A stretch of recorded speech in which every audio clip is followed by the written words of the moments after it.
This is an 18-inch flat screen LED TV set / monitor. It has the brand name RCA on it, and the model number is DETK185R. Now, I haven't been able to find any literature on this TV. It is a very low-end, cheaply manufactured TV. I believe that this TV was made by Sankey, S-A-N-K-E-Y.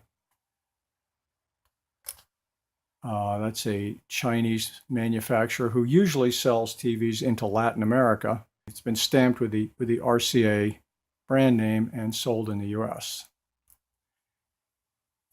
I found 4 of these monitor / TV sets at my local electronic recycling place. And I thought I would see if I could do anything with them. Now, the usual controls across the top and on the back.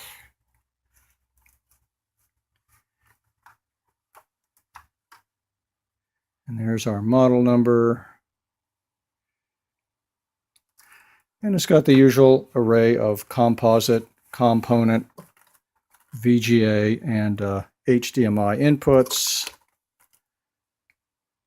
But here's the thing. It has got this very unusual power supply plug right there. This strange 3-pin connection, which I've never encountered before. And I don't have a power supply anything like this. Obviously, this TV requires an external power supply brick, and I don't have anything like that in my collection of power supplies.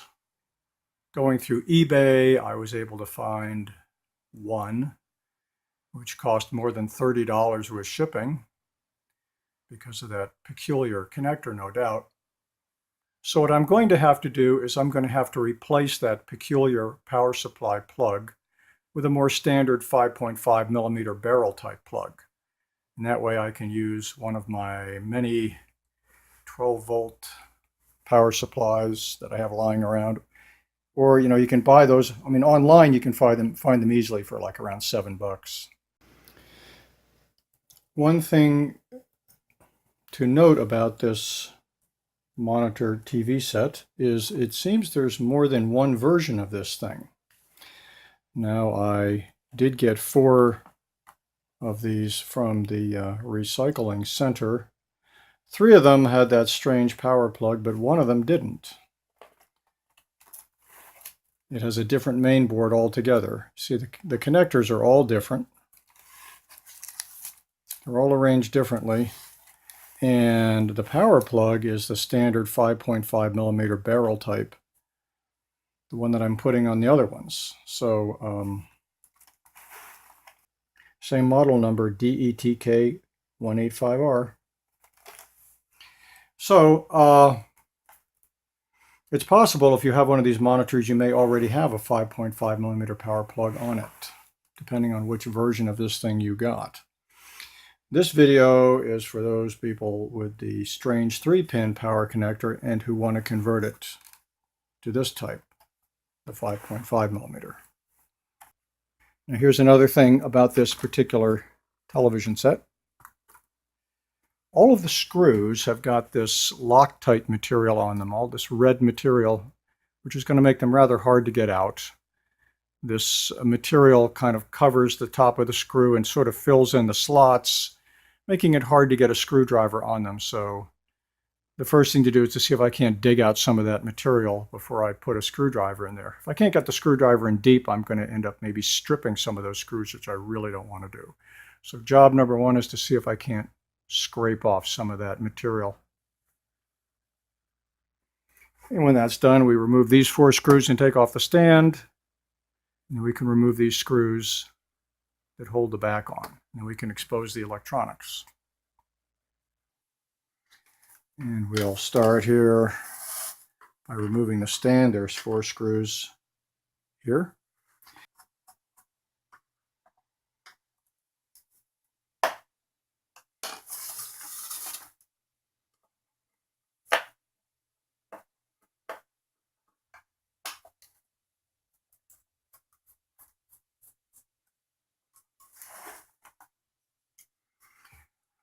Okay, we finally got that off.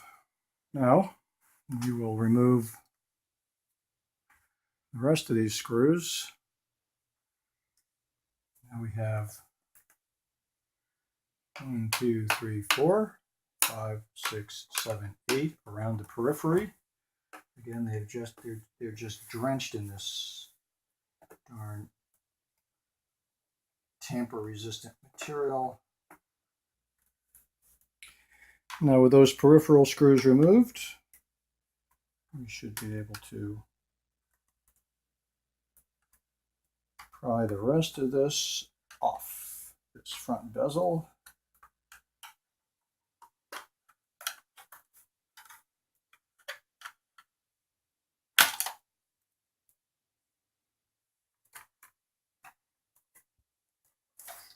And the other side.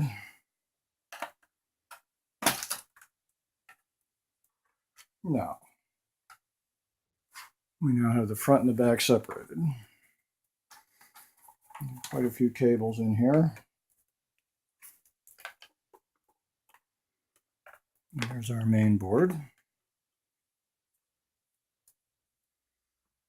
So we shall detach a few cables here so we can separate the front from the back.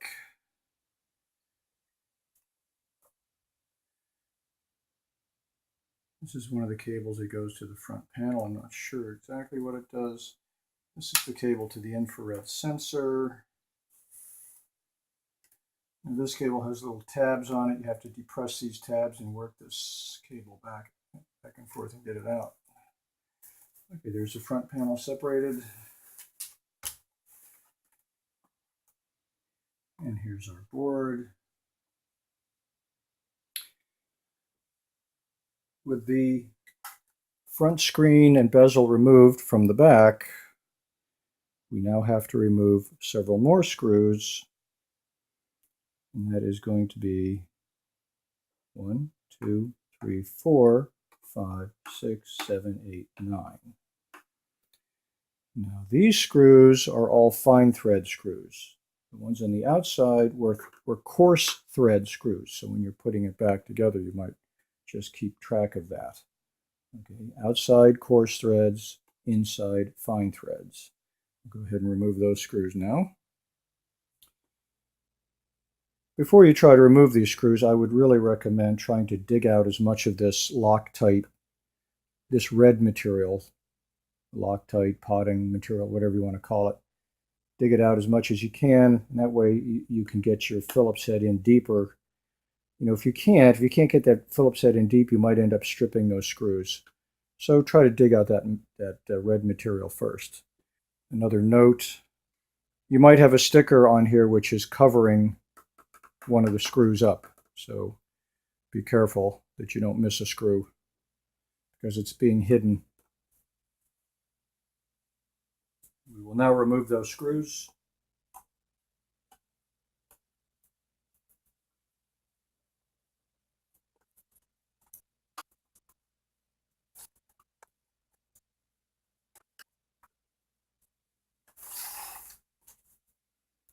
All of those screws have now been removed. Now there's 2 more screws here and here. These 2 screws do not need to be removed to remove the main board, so they can stay in place.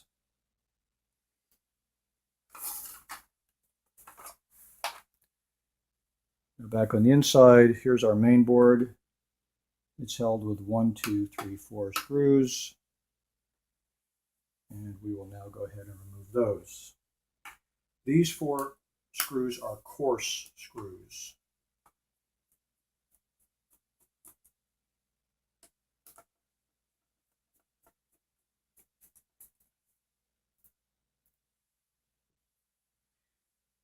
Now with all those screws removed, we should be able to get our board out.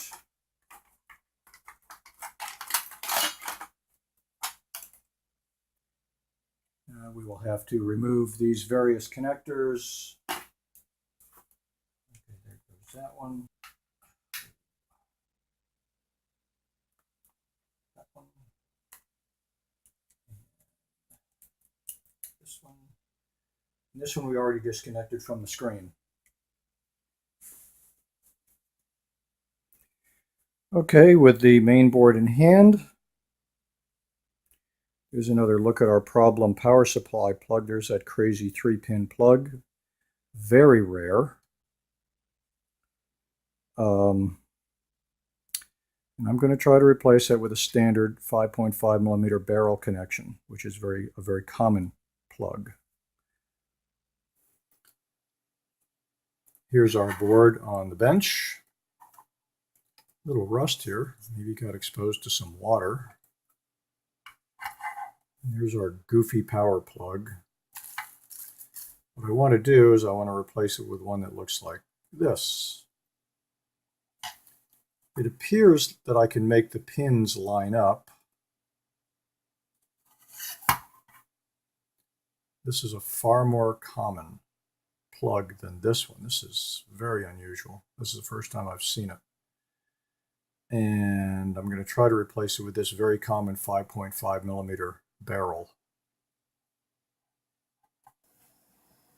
Here's an example of an eBay vendor selling this 5.5 millimeter socket. And there's a nice picture of what they look like.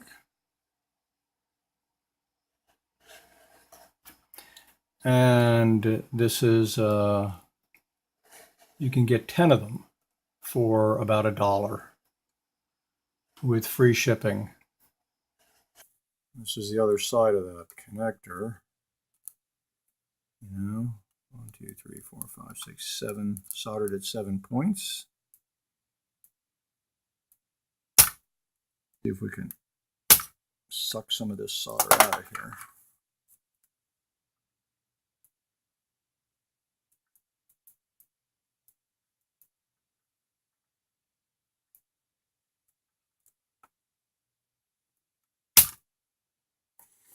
It was quite a struggle, but I finally managed to desolder all 8 of these pins.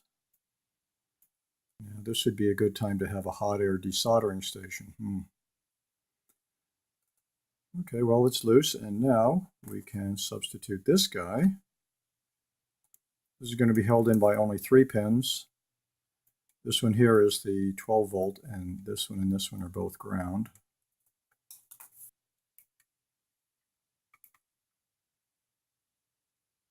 It's nice that this board appears to have been designed for either type of connector.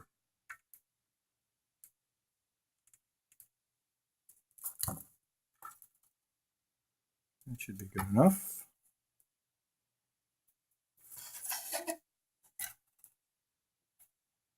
We will put our board back in with the new power connector and see what happens.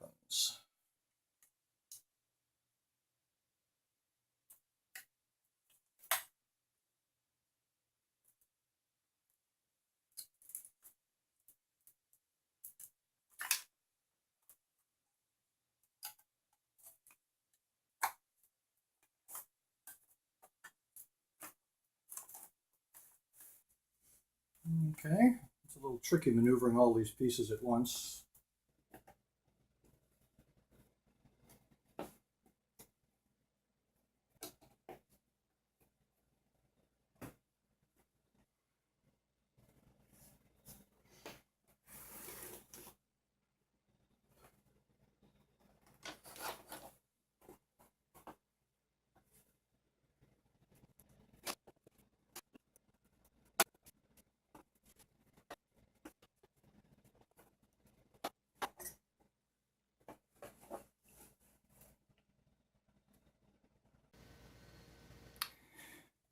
Now that the system board has been put back in, we will now reconnect the screen.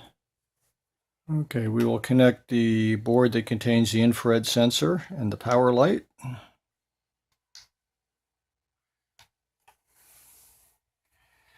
And we will connect what I'm pretty sure is the inverter. And the tricky part here will be to reconnect this cable to the screen. I just sort of put them together like this.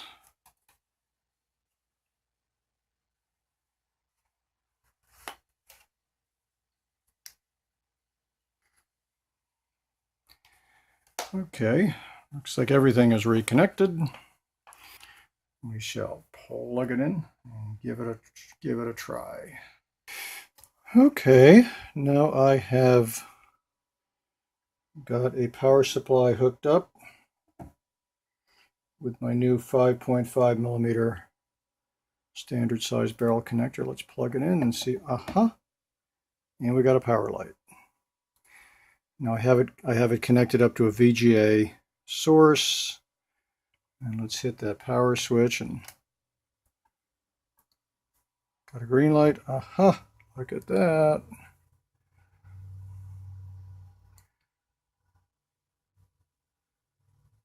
Yes, that's what we want. So we have replaced that very strange, very rare 3-pin power plug with a standard 5 millimeter power plug. And now I can use one of these very common, relatively inexpensive 12-volt power supplies with the very common 5.5 millimeter barrel type plug. Great. Mission accomplished.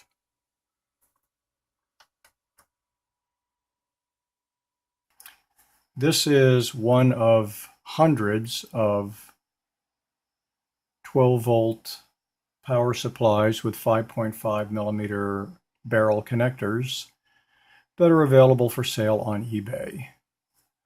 And this one is $7 including shipping. This is an example of the power supply for the DETK185R with the specialized 3-pin plug. I couldn't find any of them available on eBay. There is one here on Amazon, and it's, boy, it's almost $36 including shipping. What a difference. That's probably about as much as the TV set itself is worth. So you can see it makes economic sense to replace that strange 3-pin connector with a standard 5.5 millimeter connector.